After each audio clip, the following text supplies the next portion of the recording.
Turut berduka cita. Terima kasih. Jadi maaf ya, aku tuh kan sama Desita tuh cukup deket banget.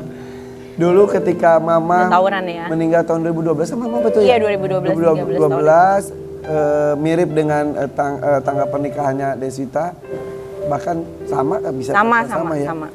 Itu saya kesana dan saya bilang mama kamu tuh mama Desita tuh maaf ya jenazah paling cantik yang pernah gue lihat. Masya Allah. Dan saat itu papa ini banget ya galau banget. Galau banget. Dari dia mama baru meninggal tuh udah ribut-ribut terus kan maksudnya.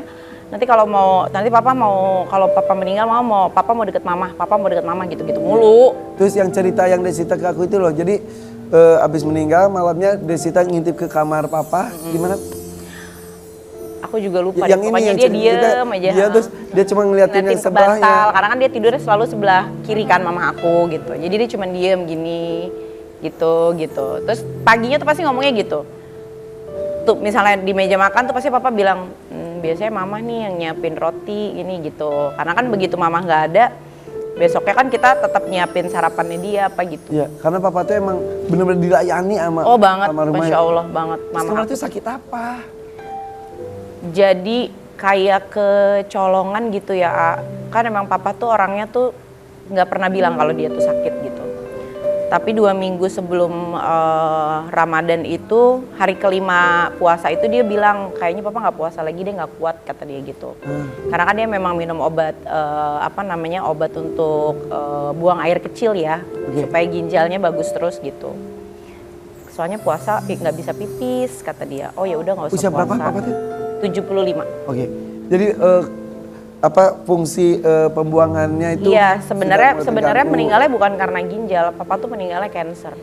Ternyata kanker. Tapi nggak terdeteksi. Nggak. Jadi kita tuh ngelihatnya 2 minggu sebelum 2 minggu sebelum Ramadan itu badannya mulai kuning.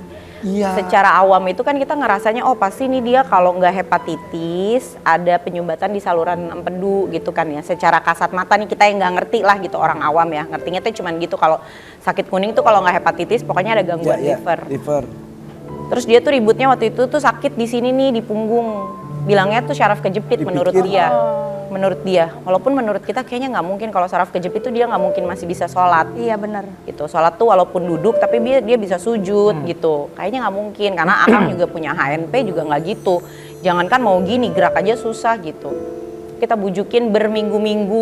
Lebaran itu dia tuh nggak turun cuman sebentar. Sampai Lebaran tahun ini tuh kita nggak punya foto, baru sadar karena dia nggak mau foto. Karena sakit, udah sakit badannya tuh udah sakit. Duduk sebentar naik gitu terus bilang Bu kayaknya atau sekarang kalau makan di atas aja ya gitu. Ya udah di atas aja nggak apa-apa dianterin aja ke atas. Karena emang dari kemarin-kemarin kita bilang Pak nggak usah turun, kita bawain aja ke atas makannya. Enggak kok masih bisa. Mungkin karena nggak pengen dianggap sakit ya kalau orang tua tuh. Akhirnya dia menyerah. Aku bawa minta dibawa dulu ke dokter syaraf, ada dokter syarafnya dia gitu. Karena dia mikir saraf kejepit terus. Ya udah nanti kalau dibawa ke dokter syaraf, tapi habis itu kita ke rumah sakit ya. Iya boleh kata dia. Nyampe di dokter syarafnya pun dokter syarafnya bilang, begitu dia lihat badannya kuning banget dia bilang, aduh ini mah kayaknya bukan sakit syaraf kejepit nih kata dia gitu.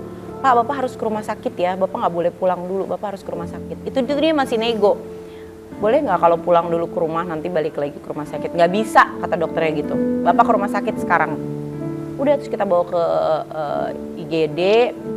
Dokter sudah mulai curiga dengan kondisinya dia yang kuning itu gitu. Terus sempat di USG di satu rumah sakit yang beda.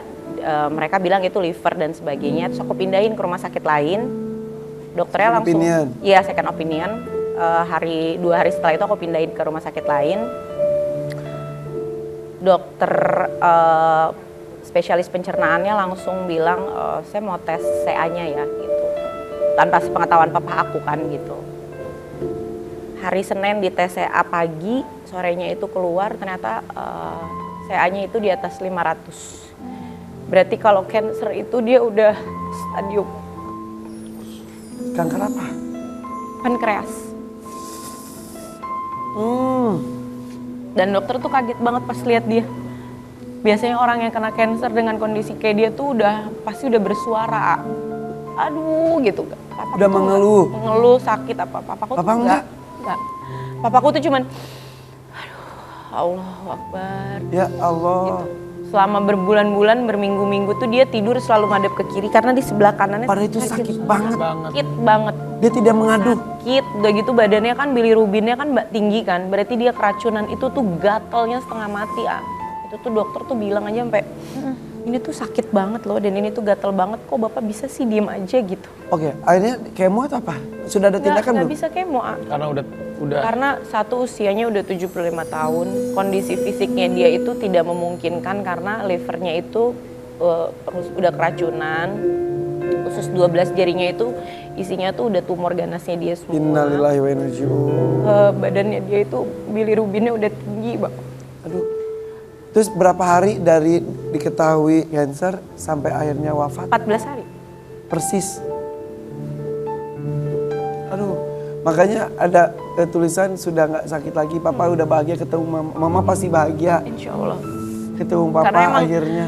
Sehari setelah operasi itu dia tiba-tiba bilang gitu, kan sehari setelah operasi itu gantian aku pagi yang kesana kan, karena aku nungguin dia habis operasi itu 2:30 pagi, pulang ke rumah, paginya itu balik lagi ke rumah sakit, terus udah kondisinya udah lebih baik mungkin karena masih ada bius gitu ya, walaupun sebenarnya operasinya tuh nggak berjalan lancar, nggak seperti yang kita harapkan gitu. Terus dia bilang tiba-tiba, nanti papa dimakaminnya di deket mama aja ya. Masa udah ngomong gitu beneran? Dia udah ngomong gitu. Udah feeling ya? Kayaknya memang dia udah feeling hari itu tuh, terus aku mau beliin obat buat ngancurin obat-obatannya dia, karena kan akhirnya dia harus dipasangin selang NGT di sini supaya makannya dari perut aja gitu.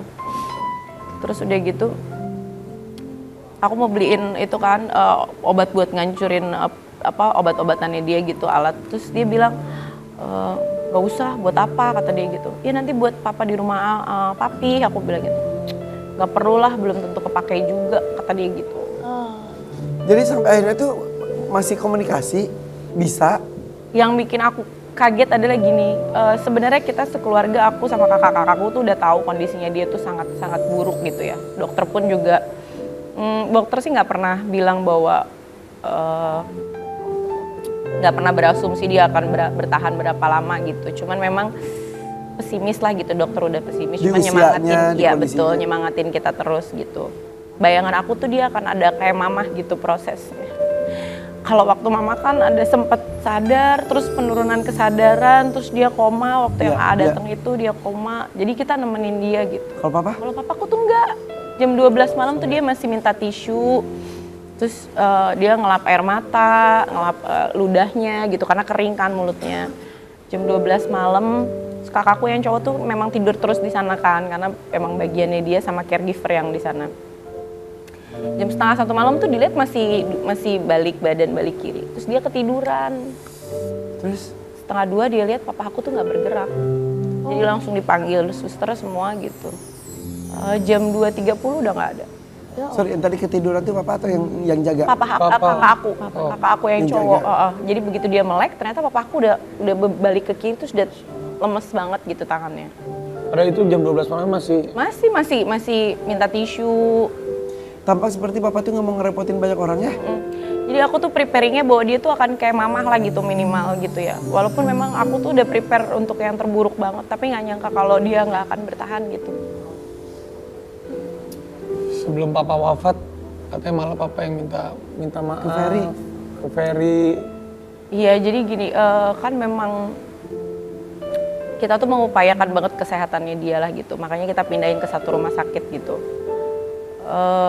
Akang tuh yang usahain banget untuk dia tuh bisa ada di tempat yang enak gitu.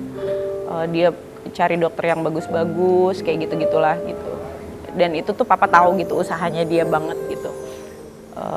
Kita semua tuh berusaha banget untuk bisa bikin papa tuh bener-bener semua involve untuk nemenin papa berminggu-minggu di sana. Jadi gantian jaga apa segala macem gitu. Satu hari sebelum papa meninggal itu aku ke situ kan sama akang. Terus tiba-tiba tuh biasa akang kalau ketemu papa tuh kan pasti cium tangan. Iya. Tiba-tiba dia nyium tangan akang balik. Terus dia bilang, makasih ya. Makasih ayah. Ayah baik banget, kata dia. Ya ampun. Makasih ayah, kata dia. Karena kan mungkin anak-anak semua manggil kita kan ibu ayah. Jadi papa pun manggil kita tuh ayah, ibu gitu, kakak-kakakku manggilnya papi, mami gitu, sesuai dengan panggilan anak-anak gitu ke kita. Dia ngucapin makasih ke Ferry. Dan selama di rumah sakit itu kan karena dia kan emang dari dulu kan kumisan gitu-gitu ya. Jadi di rumah sakit itu setiap 3-4 hari sekali tuh Akang yang cukurin jenggotnya gitu. Karena Akang suka bilang, Pak biarpun sakit tapi nggak boleh berantakan, nggak boleh jelek, harus tetap cakep gitu. Terus Ferry kan emang care banget sama. Iya, terus waktu itu kan pakai kaos oblong gitu, terus bolong.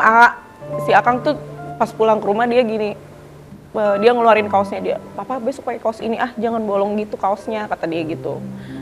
Iya nanti aku cuci dulu gitu. Aku bilang, emang pengennya pakai kaos itu kan, karena nyaman kan. Kalau udah kaos rumah kita tuh kan emang milihnya yang nyaman, nggak mau digantiin yang bagus juga nggak mau, kata aku gitu. Tapi sesuai dengan doa harapan Desita, insya Allah ya, Mama sama Papa ya. Amin. Aduh, itu pasangan yang luar biasa. Amin.